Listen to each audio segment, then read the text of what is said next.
Почитувани сограѓани, со завршување на денешната седница и официјално завршува мандатот на овој состав на Совет на општина Кочани.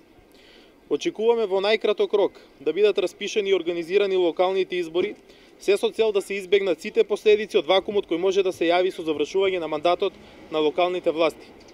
Во изминатите 4 години, советничката група на СДСМ и опозицијата во Советот на општина Кочани го застапуваше и бранеше интересот на сите граѓани на нашата општина, при тоа не правејќи разлика за нивната партиска, верска и национална припадност.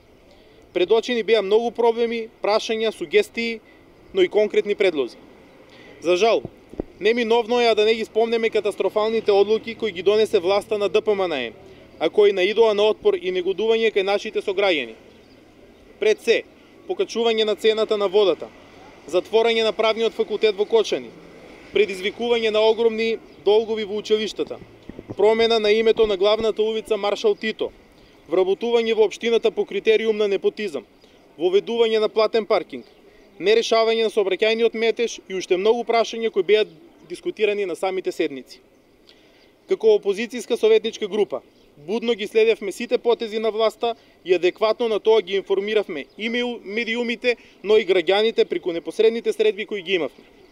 Почитувани сограѓани, следната власт во фокусот треба да го има граѓанинот пред се, а не своите лични интереси. Порачуваме и апелираме до вас, ваква власт никогаш повеќе да не се случи.